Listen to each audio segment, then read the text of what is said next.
I was chosen to be the guardian of my people and underwent modification.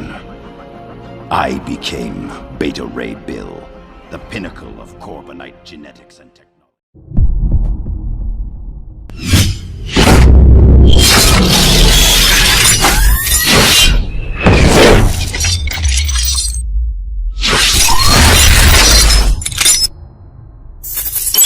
दोस्तों, भले ही Thor love and thunder में जेन foster female Thor बन के Thor का म्योनिर उठा ले, भले ही इस मूवी में हमें लोकी वापस दिखाई दे जो कि एक ऑल्टरनेट यूनिवर्स से टेसरेट के साथ आया और साथ ही साथ वो थॉर का हैमर भी ले आएगा, लेकिन सबसे बड़ा क्वेश्चन जो फैंस के माइंड में आ रहा है कि थॉर लव एंड थंडर में हम लोग को बेटा रे बिल दिखाई देगा, क्योंकि बेटा रे बिल एक ऐसा कैरेक्टर है जो कि ऑलमोस्ट थॉर के बराबर, यानी वो थॉर जितनी ताकत रखता है।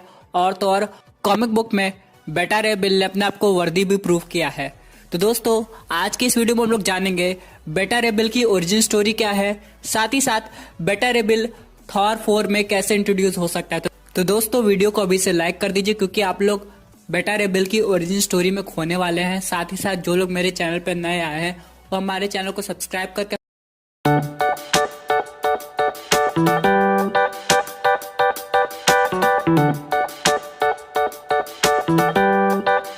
बीटा रे बिल की स्टोरी की शुरुआत होती है उसके प्लेनेट कॉर्बिन से। यहाँ रहने वाले लोगों को कॉर्बिनाइट बोला जाता है। जब सर्टर फायर डीमन का राजा गैलेक्सी पे हमला करके सब कुछ जलाने लगता है तो उसमें कॉर्बिन प्लेनेट को भी बहुत नुकसान पहुंचता है। चारों तरफ आग ही आग होने के कारण कॉर्बिन का टेम्परेचर धीरे धीरे बढ़ने लगता है। शुरुआत में तो वहाँ के लोग गर्मी सह लेते हैं, लेकिन जैसे ही टेम्परेचर और बढ़ता है वो सारे अपने जान बचाने के लिए प्लेनेट छोड़ने का डिसीजन लेते हैं। इसके लिए वो हजारों स्पेसशिप बनाते हैं और अपने प्रोटेक्शन के लिए अपने लोगों में से ही सबसे ताकतवर और भरोसे वाले को अपना चैंपियन घोषित करते हैं। वो चैंपियन रहता है बीटा रे बिल। फिर बीटा रे बिल को प्लेनेट के सबसे ताकतवर जानवर के साथ बायो इंजीनियर कर दिया जाता है, जिसके कारण वो पहले से भी ज्यादा ताकतवर हो जाता है और साथ ही एक घोड़े के जैसा दिखने लगता है।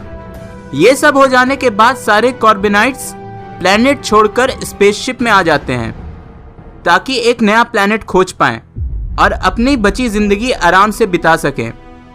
कई सालों तक वो इसी तरह स्पेसशिप में एक गैलेक्सी से दूसरी गैलेक्सी के चक्कर काटते रहते हैं और एक दिन वो अर्थ के करीब आ जाते हैं।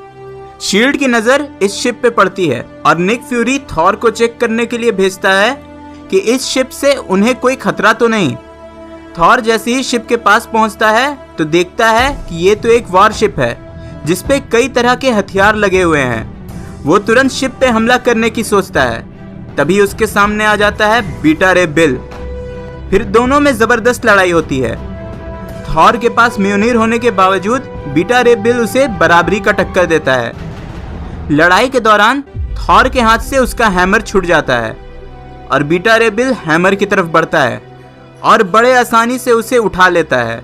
फिर बीटा रे बिल नया गॉड ऑफ थंडर बन जाता है और पहले से भी ज्यादा ताकतवर हो जाता है। अब आप सोच ही सकते हैं कि जब बिना म्योनिर के वो थॉर को टक्कर दे सकता है तो म्योनिर के साथ वो क्या क्या कर सकता है। हैमर उठाते ही बीटा रे बिल एसगार्ड में ओडिन के सामने टेलीपोर्ट हो जाता है। ओडिन और थॉर ये सब देखकर चौंक जाते हैं कि थॉर के अलावा भी कोई उस हैमर को उठा सकता है। इसके बाद बीटा रे बिल थॉर को उसका हैमर वापस करने के लिए तैयार नहीं होता और कहता है वो अपने लोगों को इस हैमर से प्रोटेक्ट कर सकता है। ओडिन बोलता है कि इसका फैसला युद्ध से होगा, जो जिंदा बचेगा हैमर उसी का होगा। बीटा रे बिल भी ये बात मान लेता है और हैमर वहां रख देता है। फिर ओडिन दोनों को लड़ने के लिए एक बहुत ही बंजर जगह भेज देते हैं जहां दूर दूर तक कोई लाइफ नहीं है और बहुत ही ज्यादा गर्मी रहती है। फिर थॉर और बीटा रे बिल में लड़ाई की शुरुआत होती है। लड़ाई में कई धमाके होते हैं, कई पहाड़ टूट जाते हैं, कई घंटों तक लड़ाई ऐसी ही चलती रहती है और आखिर में वहां की गर्मी थॉर पे हावी होने लगती है और वो थकने लगता है।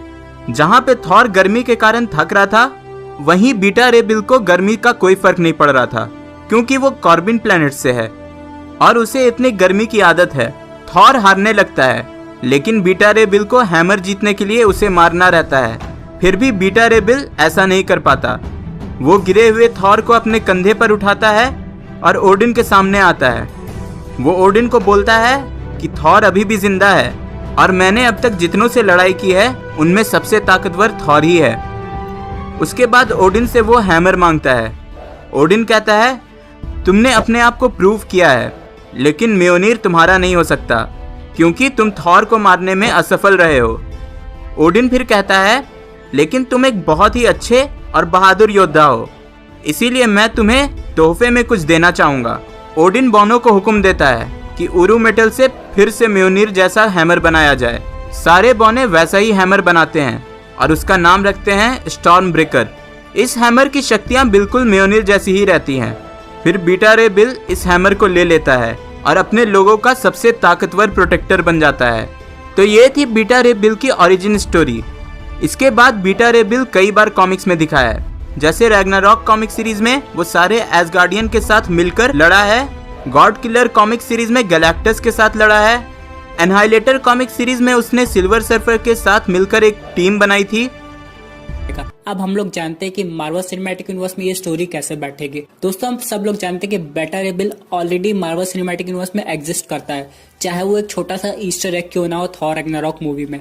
अब यहाँ पे जो एसगार्ड है वो खत्म हो चुका है और एसगार्ड यानी कि एसगार्ड नंबर 2 बसा है अर्थ पे। तो अगर बेटा रे बिल का फ्लैशबैक दिखाया जाएगा मार्वल सिनेमैटिक यूनिवर्स की मूवीज में, तो हो सकता है सर्टन ने बेटा रे बिल का प्लैनेट बहुत पहले ही तबाह कर दिया हो।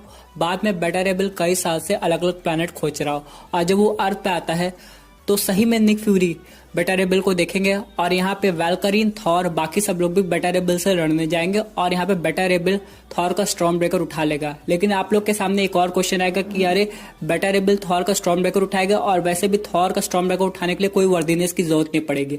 तो इससे पहले ये सीन होने वाला है कि लोकी थॉर को उसका म्योनिर वापस करेगा और फिर थॉर अपने म्योनिर से जाकर बेटा रे बिल से लड़ेगा।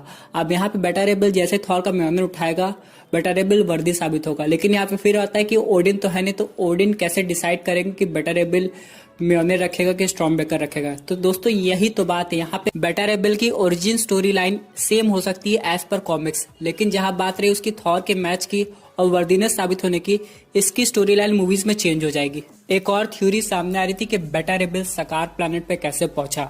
यहाँ पे guardians of the Galaxy volume 1 में जब गमोरा, पीटर, रॉकेट रॉकून बाकी सब लोग कलेक्टर से मिलने जाते हैं उसको पावर स्टोन बेचने, तो वहाँ पे एक छोटी सी इमेज दिखाई देती है जो कि दिखाई देता है यहाँ पे बेटा रे बिल बैठा हुआ है एक जार के अंदर। फिर ये कहा जा रहा है कि कलेक्टर ने बेटा रे बिल को ग्रैंड मास्टर को बेच दिया ताकि वो ग्रैंड मास्टर के जो अखाड़ा है उसमें जाके लड़े। दोस्तों ये बहुत छोटी थ्योरी है क्योंकि बेटा रे बिल ऐसे किसी के कैद में रह नहीं सकता, आखिरकार वो एक चैंपियन है। इसके अलावा इस मूवी में एक और क्वेश्चन आ रहा है कि मान लीजिए अगर थॉर का म्योनिर वापस आ गया और उसे जेन फॉस्टर उठा लिया और फीमेल थॉर बन गए और बेटा रे बिल अपना स्टॉर्म ब्रेकर ले गया, तो थॉर के पास कौन सा वेपन रहेगा। बहुत लोग कह रहे हैं कि थॉर के पास कोई वेपन नहीं रहेगा, थॉर खुद के अंदर ओडिन फोर्स ले आएगा और थॉर बन जाएगा रून किंग थॉर। लेकिन ये तो वक्त ही बताएगा, लेकिन थॉर के पास कोई ना कोई वेपन होना जरूरी है। अब बात करते हैं कि बेटा रे बिल का रोल कौन प्ले करेगा। दोस्तों बहुत महीने पहले खबर आई थी कि बेटा रे बिल का रोल हो सकता है प्ले करे डेविन जॉनसन। दोस्तों चलिए थोड़ी बात कर लेते हैं बेटा रे बिल की पावर्स की। बेटा रे बिल की पावर्स इनहेंस हो गई थी बायो इंजीनियरिंग की वजह से, लेकिन इसके साथ साथ इसके पास एक स्पेशल पावर है, इसके पास भी सुपर हीलिंग फैक्टर है। यहाँ पे लेकिन प्रॉब्लम यह है कि जैसे अगर हल्क का एक लिम्ब कट जाता है तो फिर से वो रीजनरेट हो सकता है अगर हल्क है तो। लेकिन बेटा रे बिल के केस में उसको अगर कोई गहरी चोट लगती है तो वो रीजनरेट हो सकती है, लेकिन अगर उसका कोई लिम्ब कट जाता है तो वो रीजनरेट नहीं हो सकता है। अब हम लोग बात करते हैं थॉर से रिलेटेड एक इम्पॉर्टेंट न्यूज की। दोस्तों थॉर का जो कैरेक्टर है वो थॉर लव एंड थंडर में तो रहेगा, साथ ही साथ क्रिस हेम्सवर्थ ने एक और मूवी साइन की है। अभी कौन सी मूवी ये डिस्क्लोज नहीं हुआ है। बहुत लोग गेस कर रहे हैं कि guardians of the Galaxy volume 3 है, लेकिन दोस्तों मैं आपको बताना चाहता हूँ ये मूवी एवेंजर्स 5 भी हो सकती है। और साथ ही साथ क्रिस हेम्सवर्थ के लिए एक और अच्छी खबर है, क्रिस हेम्सवर्थ को डीसी अप्रोच कर रही है ताकि वो उसे as a Green Lantern cast कर सके ब्लैक एडम मूवी में। तो दोस्तों ये थी कंप्लीट वीडियो बेटा रे बिल से रिलेटेड। आपको ये वीडियो कैसी लगी अपनी व्यूज जरूर कमेंट कीजिए, और अगर आपने इतनी लंबी वीडियो देख ली है तो थॉर और बेटा रे बिल के लिए 1 लाइक तो बनता है। दोस्तों साथ ही साथ कमेंट करके ये जरूर बताएं कि आप लोग बेटर है बिल को थॉर 4 में देखना चाहते हैं कि guardians of the Galaxy volume 3 में। दोस्तों अपने व्यूज जरूर कमेंट कीजिए और दोस्तों अगर आप हमारे चैनल पर नए हैं